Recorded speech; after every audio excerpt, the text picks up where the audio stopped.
person I meet in every single street nigga I see, I keep it 100. I treat the women like they supposed to. They love to spend time around me. I keep it 100. The haters explain why I love to live life just being me. I keep it 100. What? Nigga, please, the money's the only thing I see. 100, boy, and I'm never late. Heavyweight in the game, they come featherweight. Oh yeah, I used to we grind back, for baby, six, we back, now my baby. homies real estate, I'm eating, but it's time to change the size of my dinner plate. Spin the CD, use the trash for a paperweight. I shove bars, no longer interested in pushing weight. 92 Happy Monday, y'all. Happy Monday. How you feeling, baby? Put your mouth on my young boy, keep it. Not far ducked off where he could reach it. Flinch wrong, you'll be in the place to preach it. Nowadays, niggas living on that. I'm gonna let it play a little longer today, baby. I'm gonna let it play a little longer. Y'all gonna hear these verses today, baby. That I gotta let Beyonce spit 100. With every person I meet in every single street nigga I see, I keep it 100. I treat the women like they supposed to. They love to spend time around me. I keep it 100. The haters explain why I love to live life just being me. I keep it 100. Bring it on down.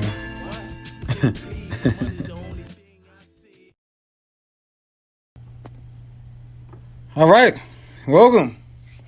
I'd like to welcome you all to another edition of Candid Talk with yours truly, Anthony Train Johnson.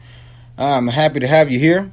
A little behind schedule today. I think I was about 3 minutes late, man. I had to go outside. I had some mail out there. I didn't realize I had. You know, that mailman guy, I tell you, I think he's starting to do some ghost knocking on my door because I don't know what the hell happened. That stuff been rained on for about 6 hours, man. I don't know how I ain't hear that man come outside and bring me my mail. He dropped me off something at the door, y'all. Very excited to let y'all know what I had going on in the studio right now. One of my listeners sent me this amazing hat.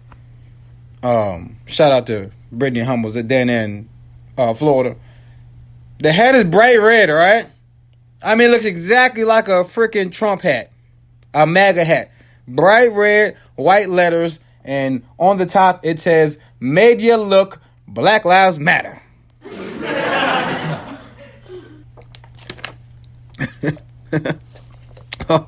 Oh man, this hat is so me. I'm telling you, man, it's so golly. You got to be a nice, intelligent troll to make this, man. The sarcasm in me loves this hat. Like, I wish I was like video live right now. If y'all can see this big, huge red hat on my head.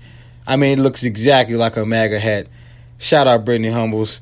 She always sending shots to the other side. Thank you. So, y'all, we got a lot to talk about today. I mean, we jam-packed with information. Tell y'all now, man. I'm glad I had me a good weekend, you know. Worked a little bit. Spent some time with the old lady. We did this little mini golf thing, you know. You know how it is when you get up with other couples and y'all go out and y'all do that double dating thing, you know. Been a while since I've done that. Went out with a married couple, so, you know, it was a good time. But we lost the damn mini golf game. Me and my girl, we lost. And I feel some type of way because, you know how it is, y'all. I'm competitive. So me and the old lady, we going out here. We ready, you know what I'm saying? We about to do our thing out here, baby girl. We ain't taking no L's. What you talking about? Man, we went home with the ham and cheese face, man. I'm looking at her. She looking at me after that. Now, how the hell we lose like that? I digress. Moving on. How y'all feeling, man? Let me go check in the chat room, man. Hey, chat room gang, y'all woke? If you're not woke, wake up, holler at your boy. Y'all know what time it is. We got an open live chat room. I come back and holler at y'all throughout the show, get y'all opinions and whatnot. Shout out Spotify. Shout out to iHeartRadio and all the other outlets that are showing Candid Talk and providing y'all with this information and entertainment. And again, as always, shout out to Darnell and Carnell, the big dogs at the top of Radio 20 Radio Syndicate. Let's move along, people. All right, guys, we're going to start off with our daily polls our weekly polls of the day. Make some noise. All right, so pretty simple poll here, guys. As you have heard, or if you haven't heard, there have been talks about, you know, vaccines with COVID-19, vaccines with the coronavirus. You know, And the talk has been possibly making it mandatory across the board for vaccines. I can't stand the idea of hearing this. But the poll today this week was, are you in favor of mandatory vaccines? It's that simple. Are you in favor of mandatory vaccines? And as you all can imagine, the poll results came back one-sided. We got a 100%, I repeat, 100% no on wanting mandatory vaccines. I mean, so how the hell, I only like those two words put together, mandatory vaccine. Come on. So we fast forward here into some news from our health commissioner of Virginia. Mr. Norman Oliver says he's down for mandatory vaccines. As a matter of fact, let me get his quote dead on. Let's get this quote correct here. He says as long as he's in office in 2021, he will mandate coronavirus vaccines for all Virginians. And he also noted that he hasn't decided yet what the punishment will be for those who don't comply. This is Virginia. So VA done jumped out already and said that we didn't. Our health commissioner jumped out and already said that he wants mandatory vaccines for the coronavirus. And damn it. I mean, come on. And then you got the nerve to say you don't know what the punishment is going to be. For people having free will, for not wanting to put some type of foreign chemical in their body. You know, I mean, come on here. The people who are actually doing the testing on the vaccines have no clue what they're doing right now. They're freaking just fishing, you know, they're just trying stuff. So why would you make it mandatory for any, you know, citizen to have a damn vaccine? I don't understand that. You think I want to put that in my child? You know, my family member, you know, anyone, do you think people really want to go through with that? Like, no. So it feels like to me, when I see stuff like that, he done sold out to somebody already. Because we all know this ain't a pandemic, it's a plandemic. You feel what I'm saying? So he done already sold out to somebody already. Because it's been a plan from jump to get some vaccines in us, and they ain't figured out how to go across the board and, you know what I'm saying, do their thing with us. They want to go across the board here. We already been some lab rats, but they about to start playing a little more with the lab rats. You feel what I'm saying? So, I mean, y'all let me know how y'all feel, man. Shout out to the comment section. Good to see somebody in here. He won't be able to win that in court. All right. He won't be able to win that in court. Thank you. Very good point. Very good point. He won't be. You can't just punish some damn body for not wanting to take a vaccine. So I don't understand the angle these people are going. I don't know why I don't get it. I mean, how do you sell out to this type of situation knowing that you're going to be in line for it too? You know what I'm saying? When I think of these people that sign up to sell their souls and to sell the people out to the elites, you think they're going to leave you out? You think that vaccine ain't coming for you and your family too? So why would you so willingly jump off and say you would mandate a damn vaccine? And hell, I hope you ain't in office then. He talking about some if I'm in office, if I'm still in office by 2021. Well, I hope where to vote. Can we vote on him? When we vote on the damn health commissioners? Is that for the regular people or what? Somebody tell me that. Y'all tell me where the health commissioner voting starts. Because I don't want to see this guy no more. Get him out of here. And got the nerve to be a brother, too. He's a brother. Get out of here. Jeez Louise. Shots fired. All right.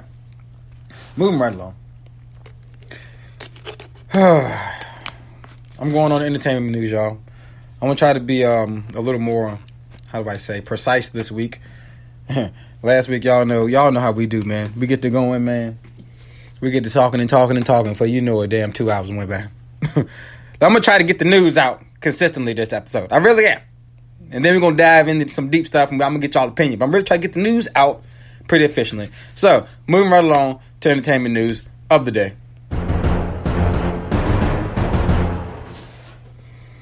Man, it's unfortunate, man. Black Panther, man, he gone, man. He gone, man. He gone, man. You know what I'm saying? I'm telling you, 2020 been hitting different. If you haven't heard, somehow or another, Chadwick Boseman, the Black Panther, died at the age of 43 years old from a battle with colon cancer. Honestly, I feel like none of us even knew he was dealing with. This man was at stage 3 or 4, and colon cancer. You know, his health had deteriorated, which I didn't know. You know, there was some pictures that's being shown now.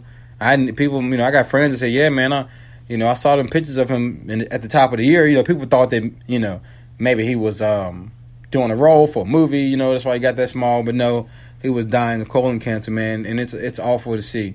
It really is. The impact of this man in a very short time. You know, Hollywood is strange. He's probably been talented for a very long time, but he had a small time frame where he was able to make a real big impact on us, you know, by his acting and his brilliant mind. He was a very brilliant young man. Yes, I say young at 43 because that's very young to me, to die suddenly. They say he died at home with his wife and family. They knew it was coming.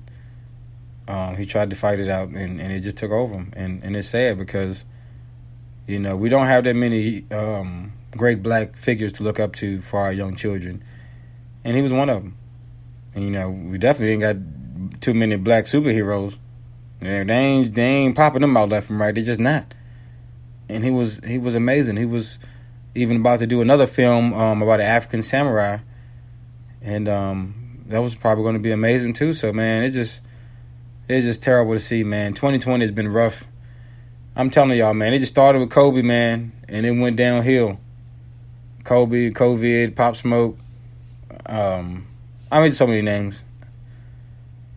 R.I.P. Shout out to him, man. Shout out to the family.